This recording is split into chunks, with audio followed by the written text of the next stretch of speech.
So, I want you to picture the net worth of a massive modern corporation. We are talking like $17 billion. That is just a staggering number to even wrap your head around. Right. Now, I want you to imagine taking every single penny of that wealth, packing it into a wooden box, and just dropping it 600 meters down to the absolute pitch black bottom of the ocean. I mean, it stops being just money at that depth. You know, a number like 17 billion sitting in the dark for 3 centuries. It basically turns into mythology, becomes this ghost story that governments and, treasure hunters and historians just obsess over. Yeah, exactly.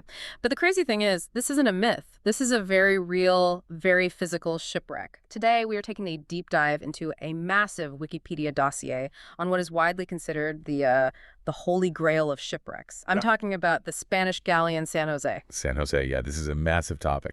It really is. And our mission for this deep dive is to untangle a story that starts with a violent, fiery sinking in 1708 and then evolves into a multi-billion-dollar modern legal war. And, ultimately it forces us to confront the incredibly complex reality of who actually owns history. Which is a much messier question than it sounds. Oh, absolutely. Okay, let's unpack this, because before we can get into the modern court battles and the underwater robots, we have to understand the sheer scale of what was lost. We need to look at why it was gathered in the first place and the mechanics of how it violently disappeared. Right. So to really understand the San Jose, we have to travel back to 1698. Okay. This was a 64-gun galleon of the Spanish Navy. Yeah. It was built in Spain at the Maypil shipyard alongside its twin ship, the San Joaquin. The twin ships, right. Yeah. And these were the apex predators of the ocean at the time. I mean, massive, heavily timbered, and just bristling with artillery. So fast forward 10 years to 1708. The San Jose is serving as the flagship of a massive Spanish treasure fleet. We're talking 3 warships and 14 merchant vessels sailing from Portobello, Panama, heading to Cartagena, Colombia. A huge convoy. Right. And the cargo, well, this is where that $17 billion figure comes into play. Exactly. The cargo is what turns this from just a standard naval transport into a global economic pivot point. It is estimated that the San Jose was carrying 11 million pesos in gold, silver, emeralds, and jewelry. Wow. And that silver and gold, it was primarily mined in South America, specifically from the mines of Potosi in what is now Bolivia. And all of this wealth, it wasn't just sitting there for decoration, right? This was the lifeblood of an empire. Yeah, this vast fortune was being transported across the Atlantic to finance the Spanish king's efforts in the War of the Spanish Succession. Which was a huge deal. Oh, it was a sprawling global conflict. Yeah. The Spanish crown was bleeding resources, and they desperately needed that South American wealth just to keep their military machine functioning. So we have this heavily armed floating bank vault, basically carrying the GDP of a small nation. But I have to push back on the logistics here. Okay, sure. Putting all your empire's wealth on a wooden ship filled with tons of explosive gunpowder seems incredibly reckless. Like, was this standard practice or just an act of sheer desperation for the war effort? Well, it was a calculated, albeit terrifying, risk. The mechanics of 18th century naval transport demanded it. You couldn't exactly split the treasure across 50 small, unarmed ships, right? So they'd be sitting ducks. Exactly. Pirates and rival navies would just pick them off one by one. So you had to consolidate the wealth onto your most formidable floating fortresses. Makes sense, but still terrifying. Very, because you are highlighting the extreme volatility of that combination. You have a wooden hull, hundreds of men, and massive powder magazines filled with volatile black powder, all navigating these deeply hostile waters. And that volatility was fully realized on June 8th, 1708. This is in an engagement known as Wagers Action, or the Battle of Baru. The Spanish fleet encounters a British squadron just south of Cartagena. Right. It's a full-blown naval battle, cannons are firing, and then disaster strikes the San Jose. The ship's powder magazines detonated. And to understand the physics of this, we aren't talking about a ship slowly taking on water and sinking like the Titanic. No, this was fast. Very fast. Black powder in the 18th century was notoriously unstable. A direct hit from a British cannonball, or even just a stray spark from the San Jose's own guns, somehow found its way into the lower decks where the munitions were stored. It's just a massive explosion. Yeah. What's fascinating here is the sheer totality of their destruction. The detonation didn't just breach the hull. It vaporized a significant portion of the ship. Lord. The galleon was instantaneously annihilated, and it sank in a matter of minutes, taking that immense fortune right down with it. And the crew. Yeah, much more tragically, it took the crew. Out of the 600 men on board, only 11 survived. 11 out of 600. It was a devastating blow to a global empire's war machine and just a massive loss of human life. And it ended up sitting untouchable at a depth of 600 meters. So you have $17 billion essentially frozen in time. The ocean acted like this ultimate vault, holding this fortune until human technology finally evolved enough to reach it. Exactly. And the second we had the tech in the 1980s, a modern gold rush began. The memory of that sinking sparked a treasure hunt that quickly devolved into an absolute labyrinth of international lawsuits. Yeah, the transition from a lost historical artifact to a modern legal nightmare basically kicks off in 1981. A United States-based investor group called Glaucomora Company, operating under the name Sea Search Armada, or SSA, steps onto the stage. And they aren't just random treasure hunters with scuba gear, right? No, not at all. They were spearheaded by Dr. Eugene Lyon, who was a highly respected historian. He had already successfully located and identified other famous wrecks, like the Atocha. Right, so they brought serious academic and financial credibility to the table. They did. So in 1981, SSA claims to have found the wreck of the San Jose off the coast of Colombia. And under standard maritime practices of the time, they fully expected a massive payout for providing the coordinates to the host nation. They offered the Colombian government a 6-5-35 split. Right. But Colombia looks at the coordinates provided by SSA, completely disputes them, and outright refuses the offer. They also deny SSA permission to conduct any full salvage operations at the site. And Colombia went much further than just a simple refusal. They fundamentally changed the legal architecture of the country to block the salvage company. Oh, wow. The Colombian parliament literally passed a new law asserting the state's absolute right to all of the treasure. Here's where it gets really interesting. Because under this new law, SSA's potential share was slashed from their proposed 65% down to a mere 5% finder's fee. A huge drop. Huge. And to add incredible insult to injury, that 5% would then be taxed at a rate of 45%. Which is just brutal math. It's like finding a winning lottery ticket buried in a public park. And the city responds by changing the municipal code overnight just to ensure you only get to keep, like, the lint in your pocket. And that's a great way to put it. The legal maneuvering by Colombia was undeniably aggressive. They essentially legislated the American investors right out of the equation. And SSA did not accept this quietly. Naturally, in 1989, they sued the Colombian government in Colombian courts. Which kicks off decades of legal ping pong. In July 2007, there is this glimmer of hope for the American investors. The Supreme Court of Colombia actually concludes that any recovered treasure should be split equally 50-50 between the government and the explorers. But that victory was incredibly short-lived. The political reality in Colombia made enforcing that ruling nearly impossible for a foreign entity. Right. SSA eventually took their fight to United States courts, hoping for international enforcement or some kind of leverage. However, those cases were dismissed twice, first in 2011 and again in 2015, mostly on technical grounds. So the U.S. courts effectively declared the galleon to be the property of the Colombian state, just washing their hands of the whole dispute. Exactly. So SSA is effectively locked out of the U.S. courts. But then, right at the end of 2015, we get a massive plot twist. November 27, 2015. Yeah, this was huge. The Colombian Navy announces to the world that they have definitively found the galleon San Jose. Wow. But the critical detail, the really important part, is that they claim to have found it in a different location than the coordinates SSA provided back in 1981. Right. Then President Juan Manuel Santos announces it on television. And they didn't just stumble upon it with a deep-sea fishing net. They brought in some serious hardware to map the ocean floor. They utilized a REMUS 6000 autonomous underwater vehicle. And to understand the leaping capabilities here, you have to realize that at 600 meters deep, the ocean exerts roughly 60 atmospheres of pressure. Which is crushing. Yeah, it is pitch black and instantly lethal to human divers. So you send down a robot. A very sophisticated one. The REMUS 6000 is essentially a torpedo-shaped drone.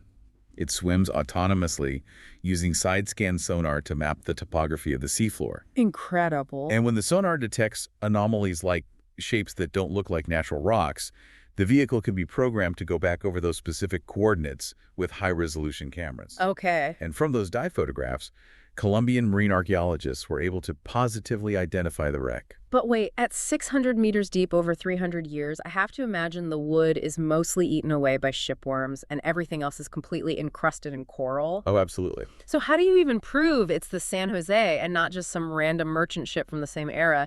Did they find, like, a brass bell with a name stamped on it? No, they found something even more distinctive in the ship's artillery. The cannons. Yeah.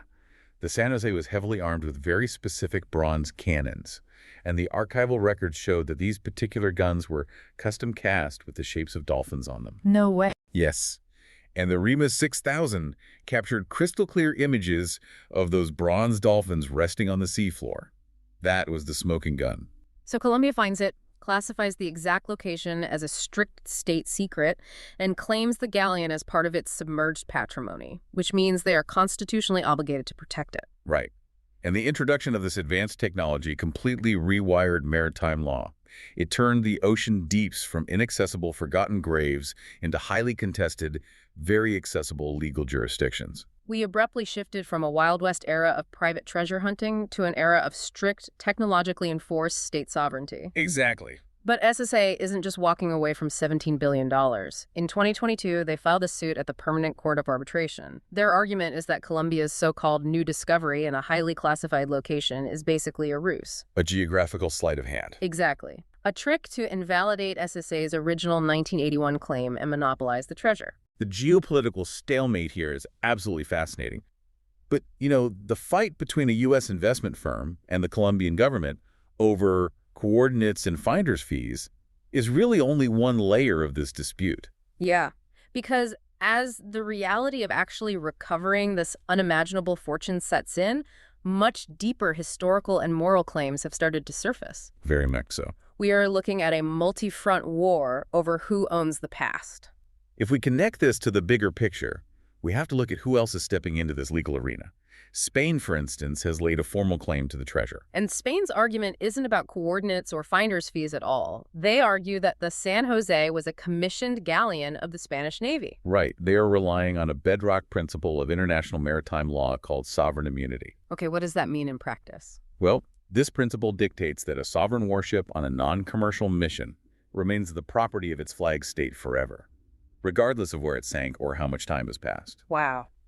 Forever. Forever. It never becomes abandoned property in the eyes of the law, meaning anyone who tampers with it without Spain's permission is technically interfering with Spanish government property. So Colombia says it's in their territorial waters, Spain says it's their sovereign military vessel, and the American investors say they found it first. It's a mess. But there is a fourth claim that completely upends the traditional legal frameworks. Yeah, and the most profound claim comes from the very people whose land the wealth was extracted from in the first place. Mm-hmm. Indigenous groups from Potosi, Bolivia, have asserted a powerful historical claim to the contents of the San Jose. Because that 11 million pesos in gold and silver didn't just magically materialize in the ship's hold, it was mined from Cerro Rico, the rich mountain, by their ancestors. Exactly. The Bolivian claim forces the international community to look at the harsh mechanics of colonial wealth generation. Right. The Spanish Empire utilized a brutal, mandatory labor draft system known as the mita. Indigenous communities were forced to send a quota of their male population to work in the silver mines of Potosi. And the conditions in those mines were notoriously lethal. The human cost was catastrophic. Workers faced frequent mine collapses, starvation, and severe mercury poisoning, because mercury was the primary chemical used to refine the silver ore. That's horrifying. It is. The wealth sitting at the bottom of the ocean was synthesized directly from the forced labor and massive mortality of the indigenous populations of the Andes. So their claim argues that the treasure is not Spanish military property, nor is it Colombian patrimony, but rather the stolen inheritance of the Bolivian people. I mean, let's play out how a modern court actually weighs this. Salvage rights treat a shipwreck like a lost wallet you found on the street. You turned it in, so you get a reward. Right. But cultural patrimony treats the ship like an active crime scene or a sacred grave. You don't get to pocket the evidence or the jewelry just because you walked past the yellow tape. That's a good analogy. And going further, if a thief steals your family watch and a river sweeps the thief away, whoever finds the watch 300 years later doesn't own it. It's still your family's watch. So how does international law even begin to reconcile a 300-year-old colonial claim of sovereign immunity against an indigenous claim of systemic lethal exploitation? The short answer is that international law is currently struggling to find a vocabulary for this. The courts are built to handle the lost wallet scenario, contracts, salvage percentages, and territorial borders. Not the moral stuff. Right. They are not well equipped to litigate historical trauma or adjudicate the moral debts of a fallen empire. Can a $17 billion fortune ever truly be untangled from the human suffering that pulled it from the earth? It's a heavy question. But while the lawyers, diplomats, and historians argue over the abstract billions and the ethical implications, scientists and archaeologists are finally making physical contact with this ghost ship. We are moving from the courtroom to the ocean floor. Yes, and the Colombian Institute of Anthropology and History, known as ICANN, has been placed in charge of overseeing the physical site. ICANN. And they have taken a very firm stance. The San Jose is officially classified as submerged cultural patrimony. It is not a pile of cash waiting to be liquidated on the open market. And the timeline of recovery is moving incredibly fast right now. In May 2024, the first stage of a dedicated research project began, using underwater robots to start gathering a meticulous centimeter-by-centimeter inventory of the wreck site without disturbing it. Yeah, and following that mapping, there was a major academic breakthrough. In June 2025, a study published in the prestigious journal Antiquity formally affirmed that the 300-year-old coins discovered in the debris field of the shipwreck do indeed belong to the San Jose. So it's official. The archaeological context was definitively verified. Which leads us to November 2025. After centuries of sitting in the dark, the very first physical items were hauled up to the surface. Just incredible. We're talking 3 gold and bronze coins, a cannon, and a remarkably intact porcelain cup. Colombian President Gustavo Petro was actually present to inspect these items directly. The recovery of those first artifacts is a monumental moment for marine archaeology. I can imagine. And the Colombian government has stated that they intend to create specialized laboratories to properly conserve and study the contents. Because bringing items up from a deep water, oxygen-deprived environment requires immediate chemical stabilization so they don't just disintegrate. Oh, of course. There are also concrete plans to construct a custom museum in Cartagena, specifically to host the galleon's artifacts. And for the items they consider repetitive, for example, if they bring up 80,000 identical silver coins, the Office of the Inspector General has requested those be given to the Banco de la República for national preservation. Which is a smart way to handle the sheer volume of material. Definitely. So what does this all mean? After decades of lawsuits, after centuries of myth-making, a porcelain cup and 3 coins finally break the surface. It proves it's real. It's no longer just a story. The physical objects make the history tangible, and the San Jose has already permeated cultural consciousness.